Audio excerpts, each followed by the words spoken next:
નમસ્કાર દર્શક મિત્રો, હું ભારતી દવે કલમકુંજના માધ્યમથી ધારાવાહિક વાર્તા મહોત્સવ અંતર્ગત જાસવી અને જેનિશા નામની વાર્તાનો 5મો ભાગ લઈ અને આજે ઉપસ્થિત થઈશું.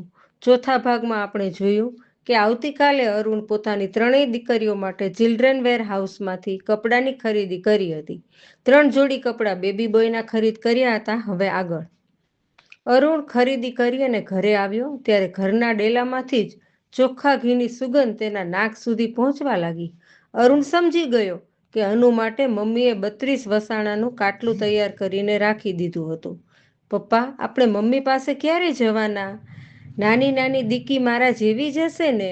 દાદાજી કહેતા હતા કે એક ઢીંગલી મારા ખોળામાં અને બીજી દાદીના ખોળામાં. તો હું કોના ખોળામાં બેસું? તું મારા ખોળામાં. મારી રૂપા તો મારી સૌ પહેલી લાડકી દીકરી છે. આટલું કહીને અરુણ રૂપાને પોતાના ખોળામાં બેસાડી અને વહાલ કરવા લાગ્યો. અરુણે રેણુકાને ફોન કરી શાર્પ ટાઈમે રેડી રહેવાનું જણાવી દીધું.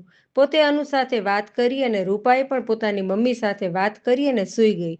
એક વિચાર બીજ જે વારંવાર તેના મસ્તિષ્ક સાથે અથડાયા કરતું હતું. પોતાના મનની આ વાત તેની નાની બેન રેણુકા સાથે કરવા વિચાર્યું.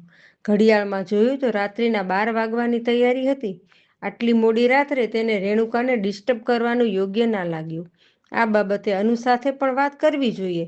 અનુ પણ દીકરીઓની માતા છે.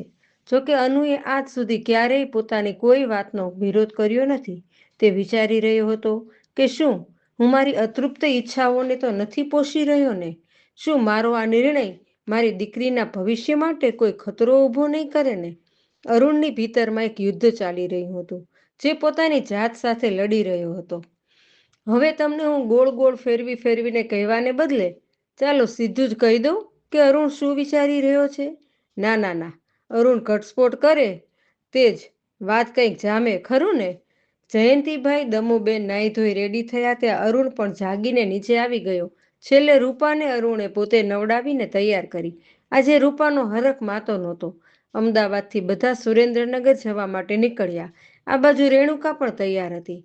બધા ધાંગધ્રા સંસ્કારધામ માધવપ્રિયદાસ સ્વામીની નિશ્રામાં ભગવાન સ્વામિનારાયણના દર્શન કરી અને હરિપર જવા નીકળી ગયા. કેશવજીભાઈના ઘરમાં ઘડીઓ ગણાઈ રહી હતી. બધા સમયસર હરિપર આવી પહોંચ્યા. ગામડામાં હજુ આજે પણ એક ઘરમાં મહેમાન આવે ને તો આખા ગામના મહેમાન કહેવાય. બધા વારાફરતી મળવા આવે અને મહેમાનને ચા પીવાનું આમંત્રણ આપવામાં આવે. જેના સાથે વ્યવહાર હોય તેના ઘરે મહેમાનને ચા પીવા લઈ જવામાં આવે. એ આવો આવો જયંતિભાઈ, ધન્ય ઘડી ધન્ય ભાગ અમારા.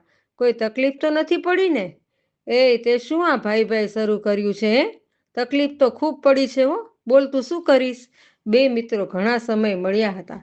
દમુબેન રેણુકા અને રૂપાને કમુબેન અનુ પાસે લઈ ગયા. રૂપા દોડીને સીધી અનુની સોડમાં લપાઈ ગઈ. બે ઢીંગલીઓ બાજુની ખાટલીમાં સૂતી હતી. રૂપા દોડીને તે તરફ ગઈ. રેણુકાએ ધીમેથી એકને ઉપાડીને ખોળામાં લીધી ત્યાં તો રૂપાએ તેને પોતાના ખોળામાં સુવડાવવાની જીદ કરી. તે પલાઠી વાળીને બેસી ગઈ અને પોતાનું ફ્રોક જાણે કે સાડીનો પાલવ હોય એમ સંકોરવા લાગી. આ તરફ અરુણ પણ અનુ અને દીકરીઓને મળવા આતુર હતો. ગામડામાં હજુ પણ સુવાવડીને કાચા વાહા હોય ત્યાં સુધી ઘરના પુરુષો મોઢું ન જુએ. પણ આ તો બધી શહેરની વસ્તી. રેણુકા પોતાના ભાઈને અંદર બોલાવી ગઈ, જ્યાં પરિવારની બધી સ્ત્રીઓ હતી. અરુણની પાછળ પાછળ અરવિંદ પણ આવ્યો. પરીલોકમાંથી ભૂલી પડી અને જાણે કે બે પરીઓ તેના આંગણામાં આવી ગઈ હોય એવું લાગતું હતું.